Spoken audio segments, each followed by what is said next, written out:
I was born on 3rd November 1900 in the Franconian town of Herzogenaurach, a small town about 20 kilometers outside Nuremberg, and was the third son and youngest of four to my parents, Christoph and Pauline Dassler, and the last in line of the Dassler weavers and dyers.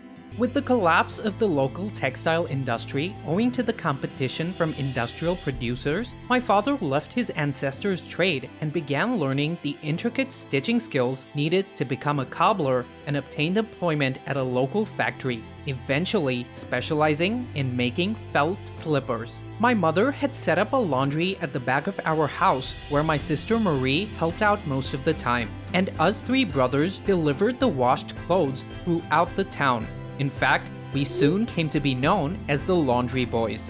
In 1913, I completed my education and became an apprentice to a baker. Although it was very obvious that I had no keen interest in baking, I still put some effort into the art, while spending much of my free time in athletic endeavors. Together with my friend Fritz Zehlein, we engaged in a variety of sporting events in track and field, as well as football, boxing, ice hockey, skiing, and ski jumping. All of this started to light a new flame of interest in me. I started to design my own equipment, such as javelins from sticks and discus from stones. Soon after, in August 1914, my brothers were drafted into the German army, while I completed my apprenticeship. As expected, I decided against becoming a baker and instead insisted on learning to stitch from my father. As I learned the craft, I started broadening the scope of what I knew already and experimented with different shoe designs and tested its impact on improved athletic performance, during which I realized that having shoes made specifically for each sport might enhance the athlete's performance. I could practically see it, people breaking records in my shoes. Little did I know that this would become a reality. This idea would not only shape up my career, but also help improve sports as a whole, business and all. But unfortunately, my dreams were put on hold, as I got drafted into the army to fight the war right before my 18th birthday in June 1918, and remained there for over a year until October 1919. Upon my return, I realized that the economy was completely shaken as a result of the war. Our mother even had to give up the laundry business. Taking all this in, I knew exactly what to do. I pursued my idea of creating custom innovative athletic footwear and used our laundry shed to begin a small shoe production business. I had to financially support myself at the early stages and did so by traveling around town repairing people's shoes. Post the war, Germany barely had any supplies, and so I had to think on my feet and use gears from war zones and integrate materials like army helmets for leather soles and convert parachutes to leather slippers. The electricity supply in our town was so unreliable that my brother and I had to use a pedal power from a stationary bicycle to get our machines running. From the very inception of the company, I wanted to revolutionize sporting footwear. And one of the ways in which I did this was by replacing heavy metal spikes on running shoes with canvas and rubber spikes.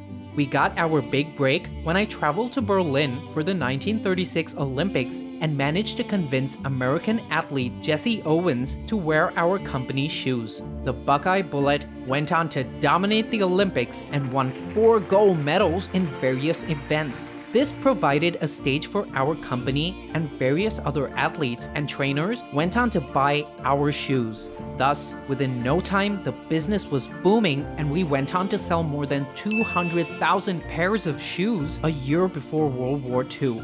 During the war, my brother and I were integral and reasonably influential members of the Nazi Party. We held high ranks and were running the last shoe factory in Germany, where we produced shoes for the usage of the entire unified forces of Germany through most of the war effort.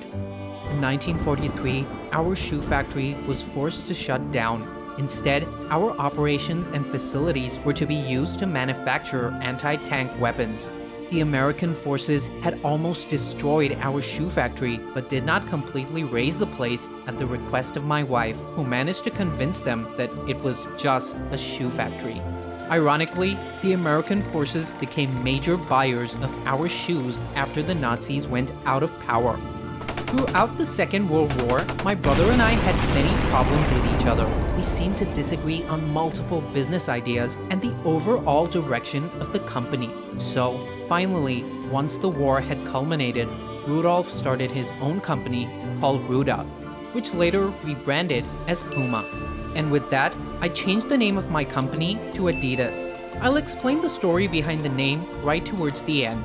Both of our companies operated from Herzogenaurach, which meant the entire city was divided into two. Both of our companies had grown at rapid paces, taking over the city's identity completely. In fact, it was even nicknamed the City of Bent Necks, because people would always look down, checking what company shoes the other person was wearing.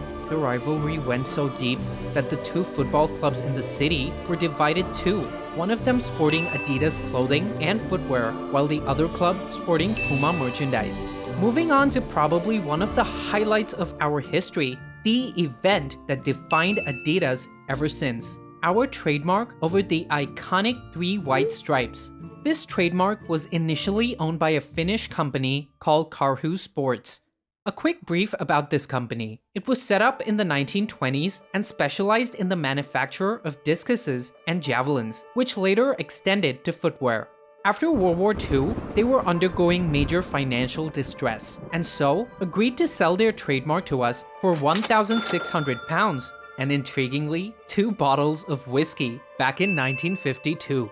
In the 1954 FIFA World Cup, the West Germany team beat the extremely dominant Hungarian team with the help of our revolutionary Adidas products. We had invented screw-in boots, a lightweight football boot where you could screw in further lightweight rubber studs, making the boot almost half the weight of a traditional English football shoe. This victory by the German team made Adidas a household name in the whole country and all across football circles throughout the world.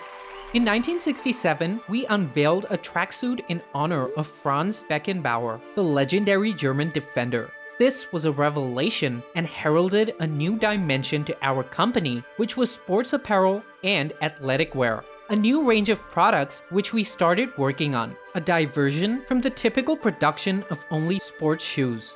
Unfortunately, I passed away in 1978, after which my son Horst and my wife Kathy took over the management. But before we end, as promised, Adidas was derived from my name. Adi was my pet name, and Das is the first 3 letters of my surname. So unfortunately, the phrase, "all I do is dream about sports," is not the full form of the name. But it has a nice ring to it, don't you think? My name is Adolf Dassler, and I am the founder of Adidas. If you guys liked that video, please hit the like button. It does wonders for the YouTube algorithm. Just the research and the editing alone of these type of videos takes us close to 18 hours. So we would really appreciate it if you could check out our Patreon. For just $1 a month, you can support our work. We produce over like 12 videos per month, so that's literally 8 cents per video. Thanks so much, guys. Peace out.